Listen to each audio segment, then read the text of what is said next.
Olá, seja muito bem-vindo a mais um podcast do INC. Outubro é o mês de prevenção e conscientização sobre o acidente vascular cerebral. Você sabia que o AVC é uma das principais causas de morte e incapacidade no mundo? Segundo a Organização Mundial de Saúde e a Organização Mundial do AVC, mais de 12 milhões de pessoas sofrem um episódio todos os anos.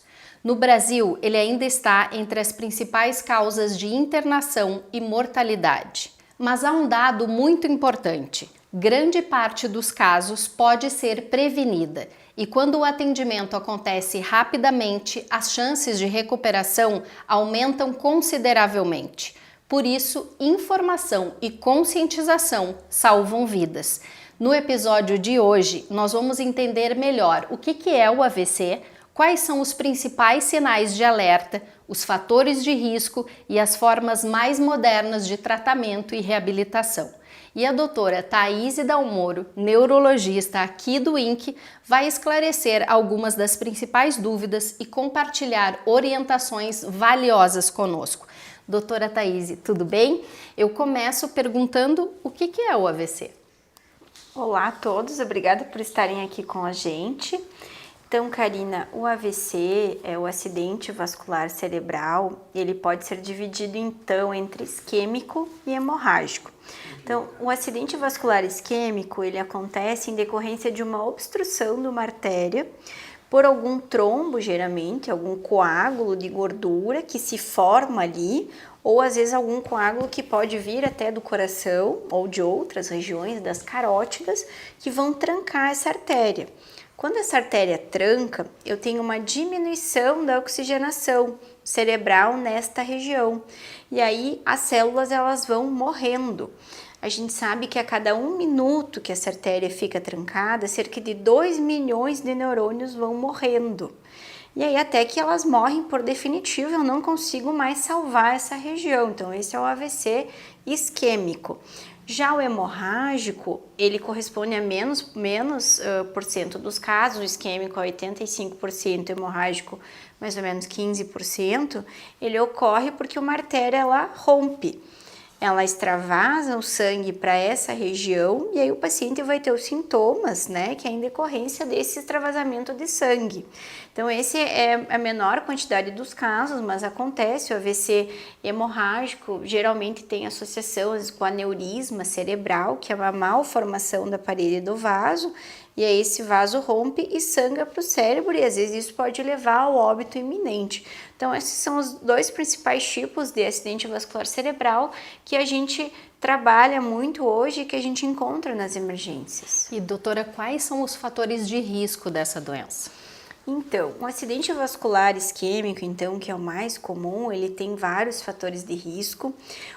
A gente sabe que 80% dos casos, eles podem ser preveníveis se a gente controlar esses fatores de risco. Um dos principais fatores é a hipertensão, então, que é o aumento da pressão arterial. A gente sabe que essa pressão alta, ela faz um turbilhonamento na parede dos vasos, e esse turbilhonamento propicia a deposição de gordura nesse vaso e essa gordura vai obstruir essa artéria. Depois a gente tem o aumento do colesterol, principalmente o colesterol ruim, que é aquele que a gente chama de LDL. Então lá quando a gente faz os exames de sangue, a gente olha, meu colesterol total está aumentado. Mas aí a gente tem o colesterol total, que é o HDL, que é aquele colesterol bom, que protege, e o LDL, que é o colesterol ruim, então, que é aquele que vai depositar nas artérias, que pode ser nas artérias dentro do cérebro, na carótida.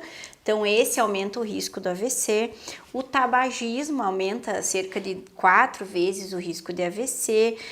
A hipertensão, já comentei. O sedentarismo, então, que é o paciente não fazer atividade física. A obesidade, né, principalmente aquela obesidade abdominal, aquela mais gordura abdominal mesmo. O diabetes, que faz também uma inflamação no vaso e aumenta cerca de 4 vezes o risco, e essa inflamação também propicia com que eu tenha essa deposição desses trombos e forma esses coágulos que faça a obstrução. Então, isso principalmente no AVC isquêmico. Então, 80% dos casos a gente pode prevenir cuidando dos hábitos de vida. Doutora, essa mudança de considerar a pressão alta a partir de 12/8 muda alguma coisa agora? Em princípio, a gente sabe que quanto maior a pressão, mais o risco eu tenho, então, de fazer o AVC por causa desse turbilhonamento. Então, agora, o novo guideline da Academia Americana e a brasileira também de cardiologia mudou um pouquinho. Então, acima de 120 considerar, né, tratamento, acima de 130, principalmente nos pacientes que já tiveram AVC, nos pacientes que são diabéticos, a gente sabe que a gente tem que tratar. E aí também a pressão não inclui também aumento de pressão, pode estar associado à nossa alimentação.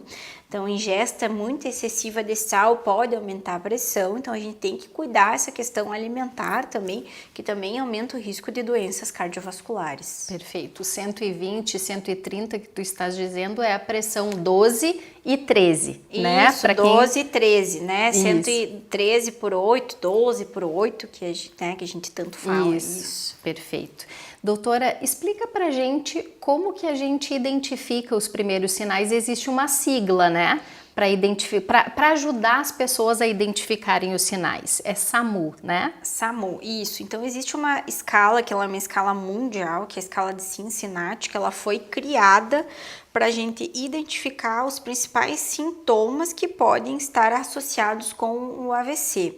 E aí, no Brasil, nós criamos o mnemônico SAMU, que é uma forma muito fácil de a gente associar, e a gente sabe que o SAMU, então, é a ambulância, e ela faz parte da rede de AVC. A gente tem uma rede de AVC no Brasil, o SAMU faz parte. E o que significa o SAMU, então, para a gente identificar? O S de sorria, então sorria. Se você tem algum lado da boca torta, você pode estar tendo AVC. O A de abraço, então levante o braço, né? Ou a perna, se você não estiver movimentando o lado do corpo, você pode estar tendo AVC. O M de música, então tente cantar ou falar uma frase. E o de urgência, que significa chame uma ambulância o mais rápido possível, procure uma emergência, que você pode estar tendo um AVC. Então esses são os principais sinais e foram baseados nessa escala, que é a escala de Cincinnati. Então qualquer um dos sintomas, não precisa ter os 3. Importante. Sabe? Ou sorria, ou abrace, ou não consiga falar. Qualquer um desses 3 você pode ter um AVC e você tem que correr o quanto antes para a emergência. Perfeito. E chegando na emergência, quais são os passos? O que acontece ali? Então, como eu falei antes, quando eu tenho uma obstrução da artéria, cada minuto importa, porque 2 milhões de neurônios podem morrer a cada minuto. Então, como essa artéria está obstruída, qual é o tratamento que a gente faz? A gente tenta ir lá nesse vaso e tirar esse trombo que está obstruindo. Para quê? Para mim poder salvar essa área do cérebro. Então, um dos mecanismos automáticos que o cérebro faz é aumentar a pressão. Então, a pressão vai lá em cima quando eu estou tendo um AVC, que é para mim tentar liberar esse vaso. Isso é um mecanismo fisiológico do corpo. Então, por isso que a gente diz para os pacientes não baixarem a pressão, não tomarem nenhum remédio, porque esse mecanismo vai ajudar eu tentar liberar esse coágulo. No hospital, a gente usa uma medicação. Essa medicação ela pode ser usada até 4 horas e meia do início dos sintomas, porque os estudos mostraram que se eu conseguir tirar esse coágulo ali, até 4 horas e meia eu consigo salvar esses neurônios. Depois de 4 horas e meia eu não consigo mais. Então essa medicação ela vai tentar diluir esse coágulo para que esse cérebro volte a receber oxigênio e funcione adequadamente. Existe um outro tratamento também que se chama trombectomia, que é o famoso cateterismo cerebral. Hoje a gente tem para o infarto, então, o cateterismo no infarto, que vai lá e coloca um stent, que é a molinha que vai abrir a artéria que está entupida. Existem alguns casos que a gente tem grandes artérias do cérebro ou do pescoço entupida, que essa medicação ela não consegue diluir esse trombo.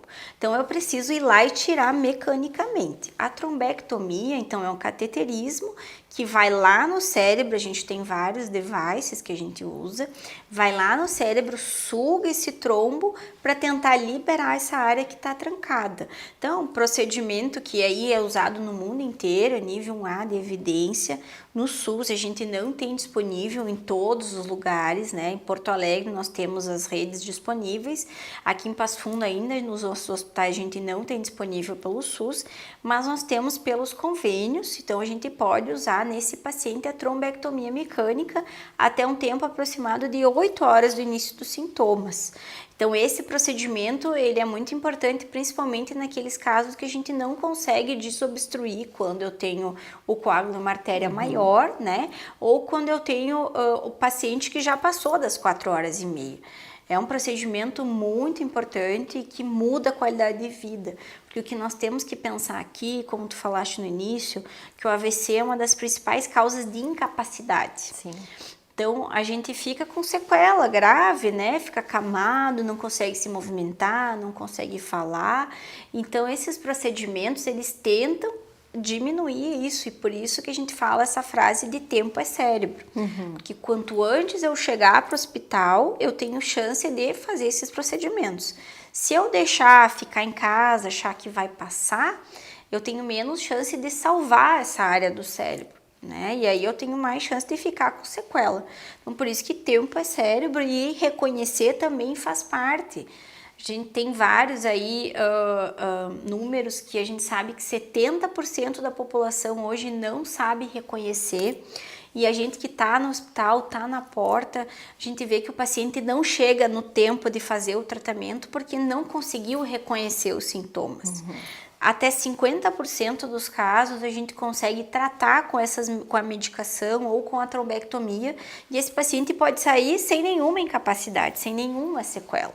Então, por isso que é importante a gente entender como que o AVC acontece. Então, o SAMU aí tem que estar na nossa cabeça, né, para reconhecer e levar o quanto antes para o hospital. Não dar remédio para baixar a pressão, não dá a aspirina, que é o S infantil, porque se for um sangramento eu posso prejudicar esse paciente. Então, só ir para emergência com o paciente.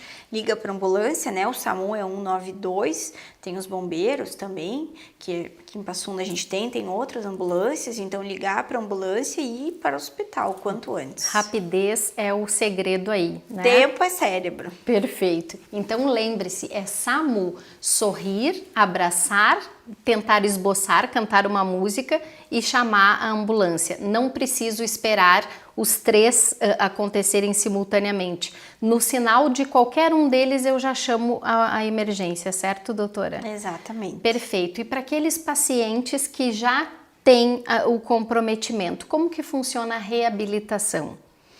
A reabilitação ela começa dentro do hospital. Então a gente faz o tratamento, né, com a medicação, os pacientes que chegam já sem o tempo de fazer o tratamento, a gente faz muito mais a reabilitação e a gente investiga o que causou o AVC para o paciente não ter de novo o AVC. E a reabilitação começa com a fisioterapia, que é intensiva, né? Intensiva e precoce. No hospital a gente já começa a fono, que é a questão da deglutição. Às vezes o paciente perde a dificuldade de falar e tem engasgos, então começa a ter infecções pulmonares. E a gente vê que às vezes o paciente sai do hospital, já iniciou a reabilitação ali, sai com uma sequela grave, e depois com a reabilitação ele vai melhorando, porque o cérebro ele acaba encontrando outras vias para suprir aquela área que não está mais funcionando. Então a gente tem vários tipos de reabilitação, a reabilitação tradicional, então, que é a fisioterapia e a fonoterapia. Tem a neuromodulação cerebral também, que é um novo tipo de reabilitação, que é um aparelho que vai estimular o cérebro por fora, mas junto eu tenho que estar fazendo a físio, e isso também tem mudado muito aí o prognóstico desses pacientes que ficam com a sequela. Então a gente tem tecnologias para ajudar a resolver na hora que está acontecendo e também em caso de não ter acontecido a atenção no momento certo, conseguir tratar para reduzir a consequência das sequelas, né? Exato. Doutora, e a gente volta para a grande questão, assim, como que a gente previne isso? Aí a gente vai repetir o que a gente repete em todos os nossos podcasts, né? A questão do cuidado com a saúde. Então, 80% dos casos são preveníveis. Os outros 20% dos casos, por exemplo, a idade é um fator de risco que eu não consigo prevenir. A genética, então, se às vezes na família eu tenho muita doença vascular, né, doença cardiológica, doença cerebral, eu também não consigo prevenir. Às vezes, paciente jovem com AVC, eu posso ter alteração de sangue, que é as doenças hematológicas, né? Então, isso eu não consigo prevenir. Mas 80% eu previno com os hábitos de vida. Então, alimentação saudável, exercício físico, a dieta que inclui alimentação saudável, e aí a gente fala da dieta do Mediterrâneo, que é muito famosa, menos sal, mais vegetais, óleos, né, oleaginosas, o peixe, né, que é ômega 3, né, tanto para prevenir doença vascular quanto para doença degenerativa, é muito importante. O não fumar, o tratar a pressão, o controlar a glicose. Então, esses são os principais fatores de risco que a gente pode prevenir 80% dos casos de AVC. Perfeito.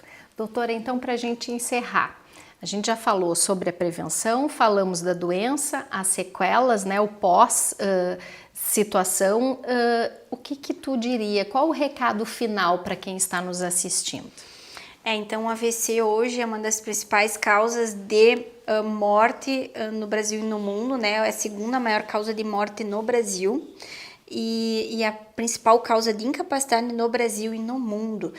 E a gente sabe que a gente pode prevenir o AVC. Então, a prevenção primária, que é essa questão dos hábitos de vida, e a prevenção secundária, que é aquele paciente que já teve AVC, eu vou internar no hospital, eu vou investigar para não acontecer novamente. Então, aí é uma segunda chance.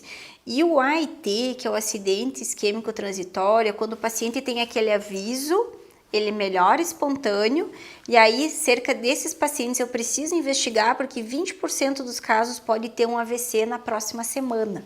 Então, o aviso também é importante. Então, a gente não pode negar, a gente tem que atender o nosso corpo, porque às vezes ele está nos avisando que algo de ruim vai fazer. Então, cuidar da nossa saúde é prevenir, né? Então, a prevenção é um dos principais tratamentos. Nós temos tratamentos agudos, mas vocês viram que o cérebro é muito sensível, então a gente tem poucas horas, né, para resolver isso, e 50% a gente resolve, os outros 50% a gente não consegue. E prevenindo a gente resolve 80%. Então, hábitos de vida. Então, tá aí o recado, né? Vamos cuidar da nossa saúde. Prevenir é o grande segredo. Se você gostou desse conteúdo, siga o INC nas redes sociais e aqui no nosso canal. A gente se vê no próximo episódio.